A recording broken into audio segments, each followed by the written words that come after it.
এটা গরম গরম হচ্ছে না, বলতে হবে না।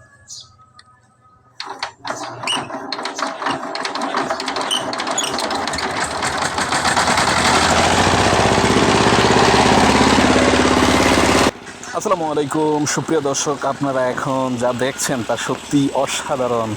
এই মুহূর্তে একটি আধুনিক পাওয়ার টিলারের সাহায্যে ধান থেকে চাল তৈরি হওয়ার পুরো প্রক্রিয়াটি চলমান রয়েছে। এই মেশিনটি অত্যন্ত দক্ষতার সঙ্গে ধানের খোসা আলাদা করছে, যা আমরা দেখি না, কিন্তু এই ছোট ছোট অংশগুলোই একত্রে চাল রূপে রূপান্তরিত হয়। খোসাগুলো চলে যাচ্ছে এক পাশে আর পরিশোধিত চাল পড়ছে অন্য পাশে, যা দেখতে সত্যিই অসাধারণ লাগছে। মেশিনটির গতি এবং কার্যপ্রক্রিয়া দেখে বোঝা যায় এটি কতটা নিখুঁতভাবে প্রতিটি ধানকে প্রক্রিয়া করছে। প্রথম ধাপে ধানটি খোসাহীন হয়, এরপর তা চলে যায় পালিশ মেশিনে, যেখানে চালকে আরও মসৃণ ও চকচকে করা হয়। এই প্রক্রিয়া কেবল চালই নয়, ধানের কুড়া বা ব্রান আলাদা করা হয়, যা পরবর্তীতে গরুর খাদ্য বা তেল তৈরিতেও ব্যবহৃত হয়। এগুলো পাশের চেম্বারে সুন্দরভাবে জমা হচ্ছে। এই মেশিনটি একটি সম্পূর্ণ অটোমেটেড সিস্টেমে কাজ করে।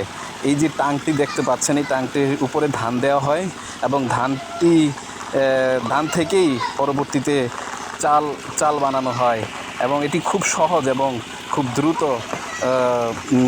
রূপান্তরিত হয়। সুপ্রিয় দর্শক, একটু ভালো করে লক্ষ্য করুন, আপনারা যাকে এখন কাজ করতে দেখছেন তিনি এই মেশিনটি একাই পরিচালনা করছেন, কিন্তু লক্ষ্য করুন তার একটি হাত নেই। তিনি শুধুমাত্র একটি হাত দিয়েই প্রতিনিয়ত এত বড় একটি মেশিন পুরোপুরি নিয়ন্ত্রণ করেন। এবং অনেকে হয়তো এমন পরিস্থিতিতে হাল ছেড়ে দিতেন, ভাবতেন হয়তো আর কাজ করা সম্ভব নয়, কিন্তু তিনি তা করেননি। তিনি নিজেকে দুর্বল ভাবেননি। তিনি প্রমাণ করেছেন ইচ্ছা শক্তি থাকলেই শারীরিক সীমাবদ্ধতা কোনো বাধা হতে পারে না।